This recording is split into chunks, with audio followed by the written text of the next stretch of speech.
अब मैं इल्तमास करता हूँ एडवोकेट इमरान साहब से कि वो तशरीफ़ लाएं इजहार ख्याल के लिए। डॉक्टर फौजिया की वकील, आपकी भरपूर तालियों में।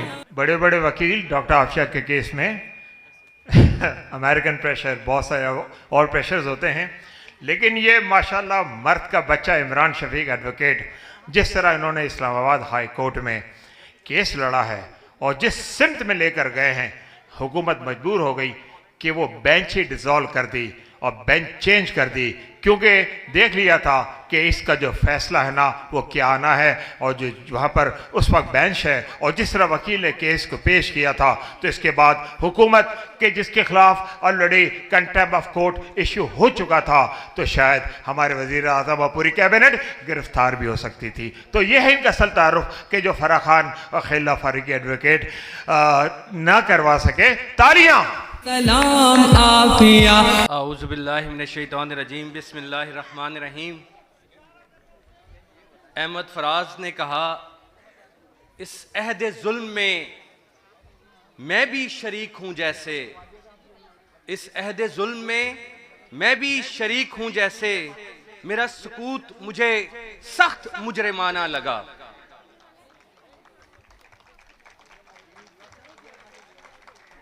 पूरे पाकिस्तान से और ऑनलाइन दुनिया भर में योमे तजदीद अहद डॉक्टर आफिया सदीकी की रहाई और डॉक्टर फौजिया सदीकी की 23 साला जद्दोजहद में शामिल आप तमाम दोस्तों को मेरी तरफ से नजराना अकीदत खिराज तहसीन।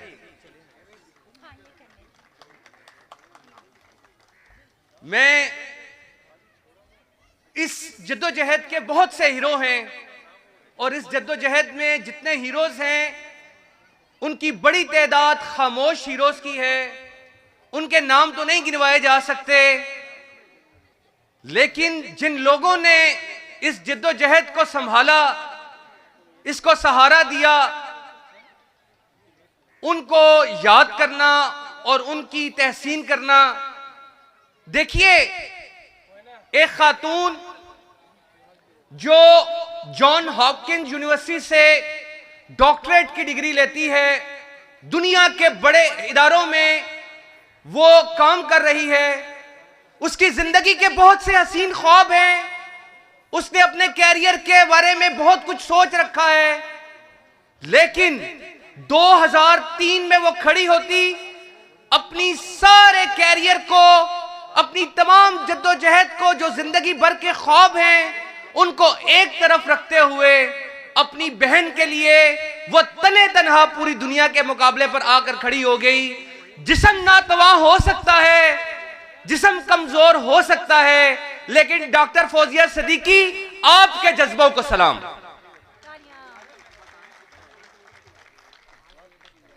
पाकिस्तान में बहुत से एमएनएज हैं, बहुत से एमपीएज रहे, बहुत से सेनेटर हैं और आते रहेंगे, लेकिन कौम सेनेटर मुश्ताक अहमद खान की तवाना आवाज को कभी नहीं भूल सकती।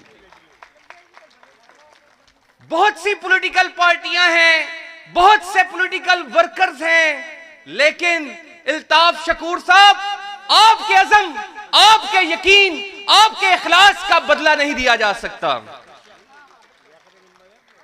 वकील तो दुनिया भर में बहुत से हैं, बड़े बड़े वकील मौजूद हैं, लेकिन यकीन माने, मैं बतौर वकील इस बात की गवाही देता हूं कि जिस अंदाज में क्लाइव स्मिथ ने इस मुकदमे को लड़ा अमेरिका के अंदर, उसकी भी मिसाल नहीं मिलती। लेकिन एक नाम है जिसने इस पूरी जिद्दोजहद को 4 चांद लगाए हैं। एक वो नाम है जो सब जद्दोजहद पर भारी है, और उसने बताया कि अपने ओहदे और अपने मनसब के अंदर मौजूद होते हुए कैसे इंसाफ का अलम बुलंद किया जा सकता है।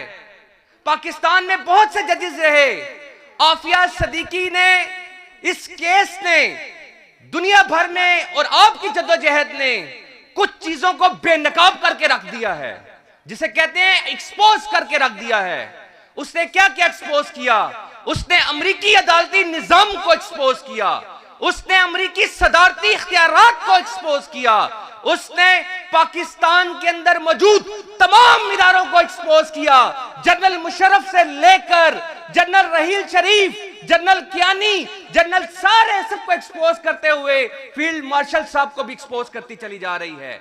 पाकिस्तान में तमाम चीफ जस्टिस साहिबान को जो उस दौर में रहे, चीफ जस्टिस इफ्तिखार मोहम्मद चौधरी से लेकर आज चीफ जस्टिस यहिया तक सबको एक्सपोज करती चली आई। जनरल काजी जस्टिस काजी फाइज ईसा, जस्टिस तसद्दुक हुसैन जिलानी, बड़े बड़े नाम आए इंसाफ के, उन सबको ये आफिया जद्दोजहद एक्सपोज करती चली जाती रही। आपको नेस्ले टावर में रेगुलेशंस की खिलाफ वर्जी तो नजर आई, लेकिन दुनिया भर में इंसानी हकूक की सबसे बड़ी पामाली आपको नजर नहीं आई। आपको जस्टिस अतर मिनाला साहब, मैं इनको इंसानी हकूक की जद्दोजहद में बड़ा अहम मुकाम देता हूं, लेकिन मैं इस बात को कहां लेकर जाऊं कि आप इस्लामाबाद हाई कोर्ट के 3 साल तक चीफ जस्टिस रहे। आपको ईमान मजारी का उस पर होने वाला जुल्म तो नजर आता है, लेकिन आपको इस्लामाबाद के चिड़ियाघर में एक बड़े से मैदान में एक कैद हाथी तो नजर आता है, लेकिन आपकी अदालत में आफिया सिद्दीकी का मुकदमा चलता रहा, आपकी फाइलों में दबा रहा, आपको वो मुकदमा नजर नहीं आया। उन्हें सारी खड़ा कर दिया, तेरे सर पर रहे साये किबरिया इस्तिकामत। लेकिन 2015 से लेकर 2022 तक इसमें बहुत से वकील आए।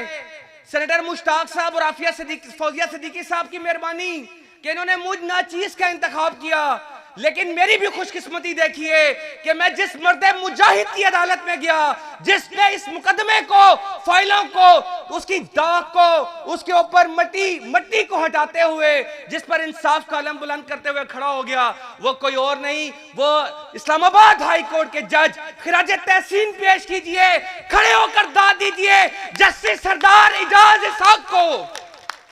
हम एक दिल देख बदलेगा जोग्राफिया इस्तिकामत को तेरी सलाम आफिया जुल्म तुझी पर बड़ा। जस्टिस सरदार इजाज इसहाक ने अपने ओहदे की कुर्बानी दे रखी है, उनका और कोई जुर्म नहीं है। उनका जुर्म यह है कि उन्होंने हर मरहले पर इस केस को इस अंदाज में चलाया कि एक एक करके हुकूमत के जितने जिम्मेदार थे उन सबको कटहरे में लाते रहे। फॉरेन ऑफिस पाकिस्तान आपने एक्सपोज किया है, आपने पाकिस्तान के फॉरेन ऑफिस को भी एक्सपोज किया है, आपने पाकिस्तान में जनाब बिलावल भुट्टो जरदारी साहब को, जनाब हिना रबानी खर साहिबा को और जनाब इसाक डार साहब को और उनसे पहले वालों को भी, महमूद शाह कुरैशी साहब को, इन सबको इस एतबार से एक्सपोज किया है कि ये कहते हैं कि हम दुनिया में बड़े बड़े काम करने वाले हैं, हम दुनिया में बड़ी बड़ी जंगों को मैनेज करने वाले हैं। ये इन सबको मेरा पैगाम है, तुम बड़े छोटे और हकीर हो, तुम सब कुछ मैनेज कर सकते हो, लेकिन एक मजलूम आफिया सिद्दीकी जिसका मुकदमा पूरी दुनिया में बिल्कुल रोजे रोशन की तरह आया है, उसका जुर्म क्या है, इल्जाम क्या है? तुमको शर्म नहीं आती? अमेरिका के सामने ये बता नहीं सकते कि तुमने इल्जाम क्या लगाया? तुमने इल्जाम ये लगाया कि एक औरत जो 5 साल से तुम्हारी कैद में थी, एक औरत जो नहत्ती और ज़ईफ और अपने बच्चों से दूर कर दी गई थी, जिस पर हर तरह का तशद्दुद हो चुका था, जिस पर गोलियां चला सके थे, 6 मुस्तंडे हत्ते कट्टे अमेरिकी मैरीन फौजी उसके सामने असले से लबरेज हैं, और वो इतनी सकत रखती है कि वो असला छीने और उन पर गोली चला दे हिरासत के अंदर, और फिर बेशर्मो वो गोली किसी को लगे भी नहीं, वो कहते हो दीवारों पर जाकर लगी गई और 86 साल की सजा देगी। आप मुझे बताइए, पूरे पाकिस्तान के फॉरेन ऑफिस की आप बताइए, पाकिस्तान की एस्टेब्लिशमेंट की नालायकी की इससे बड़ी और क्या बात हो सकती है कि इतने शफाफ केस को भी दुनिया के सामने बयान नहीं कर पाते। तुझ पर बड़ा जालिमों ने किया, इस्तिकामत को तेरी सलाम आफिया, इस्तिकामत को तेरी। अब मैं एक बात डॉक्टर फौजिया सिद्दीकी की तरफ से नहीं कर रहा, ये इससे डिस्टेंस कर सकती हैं। मैं इस्लामाबाद हाई कोर्ट के जज साहब की तरफ से कर रहा हूं कि जिन्होंने अपने अदालती ऑर्डर में यह लिखा कि पाकिस्तान का फॉरेन ऑफिस, पाकिस्तान की हुकूमत, ये सब के सब जबरदस्त किस्म के या तो मुजरिमाना गफलत का शिकार हैं या इंतहाई नालायक लोग हैं कि ये छोटे से मुकदमे को भी लड़ने की पोजीशन में नहीं है। किबरिया इस्तिकामत। और जज साहब ने एक और बात भी कही अटॉर्नी जनरल ऑफ पाकिस्तान को, ये हैं जस्टिस इजाज इसहाक खान साहब, ये है वो मर्दे कलंदर। उन्होंने क्या किया, जज साहब ने एक और बात कही, उन्होंने कहा कि आप नवाज शरीफ साहब, ये जज साहब ने कहा इस पिटीशन के अंदर, जब आप हुकूमत में नहीं थे, जब आप दर दर मारे मारे फिर रहे थे, डॉक्टर फौजिया के साथ तस्वीरें बनाकर इक्तदार में आने की कोशिश करते थे, उस वक्त आप उस वक्त के वजीर आजम यूसुफ रजा गिलानी को आप खत लिखकर कहते थे कि आइन और कानून के मुताबिक, डिप्लोमेटिक एंड कौंसलर एक्ट के मुताबिक पाकिस्तान की रियासत की जिम्मेदारी है कि अपने शहरी की कानूनी इमदाद भी करे, अपने शहरी की मेडिकल इमदाद भी करे, अपने शहरी का हर लिहाज से ख्याल रखे। कहां तुम्हारा वो गया। लेकिन आज मैं मियां साहब आपसे सवाल पूछता हूं, आप पहले भी वजीर आजम रहे, खान साहब आपने भी बड़ी तस्वीरें बनाई थी, इन सब लोगों ने जब वोट लेना था तो तस्वीर बनाने के लिए डॉक्टर फौजिया सिद्दीकी का गंदा इस्तेमाल करते थे, लेकिन जब इक्तदार में गए तो डॉक्टर फौजिया सिद्दीकी को झूठी तसल्लियां देने के अलावा आपके दामन में कुछ नहीं था। जज साहब ने कहा जब इक्तदार में नहीं होते तो खत लिखते हो, जब इक्तदार में होते हो तो अदालती अहकामात के रास्ते की रुकावट बन जाते हो, उसके रास्ते की दीवार बन जाते हो, अदालती अहकामात को सबूताज करते हो। उसके बाद जज साहब ने एक कारनामा सर अंजाम दिया, आप कोई छोटा मुकदमा नहीं लड़े, आप एक बड़ा मुकदमा लड़े हैं पाकिस्तान, और वो आज भी ऑर्डर एग्जिस्ट करता है, ऑर्डर मौजूद है। तुमने जज को पीछे कर दिया, तुमने उसके मुकाबले में 4 अपने जज लाकर बिठा दिए कि आफिया सिद्दीकी का मुकदमा लड़ो, उसको खुदा लाइन लगा सकते हो तो लगा दो, लेकिन वो ऑर्डर आज भी मौजूद है। शहबाज शरीफ साहब और आपकी पूरी काबीना, आपके चेहरे पर वो ऑर्डर काली स्याही की मानिद है, वो तारीख के माथे पर लिखा जा चुका है। आप तौहीने अदालत के मुर्तकिब हुए हैं। जुल्म तुझे पर बड़ा जालिमों ने। और तौहीने अदालत के मुर्तकिब होने के बाद एक बात है, काम कितना सारा है, किस बात की तौहीन, काम कितना सारा है। अमेरिका में हम उनसे ये मुतालबा करते रहे, आज भी करते हैं, ये पूरी कॉन्फ्रेंस भी करती है, एक छोटा सा खत अमेरिकी अदालत को लिखना है, एक दरख्वास्त देनी है, अमाइकस ब्रीफ देना है। अमाइकस ब्रीफ में यह लिखना है कि इस औरत पर इतना जुल्म हो गया। जुबैर साहब ने भी जुल्म की दास्तान बता दी, मुश्ताक साहब मुझसे कहीं ज्यादा खूबसूरत अंदाज में वो बयान कर देंगे। खत में जुमला ये लिखना है कि ये एक मजलूम औरत है, इसको इंसानी बुनियादों पर, हम नहीं कहते कि तुम मुजरिम ना कहो, हम सिर्फ ये कहते हैं कि इंसानी बुनियादों पर 23 साल के जुल्म और सितम के बाद इसको रिहा तो कर दो। बहुत शुक्रिया आपका, थैंक यू वेरी मच।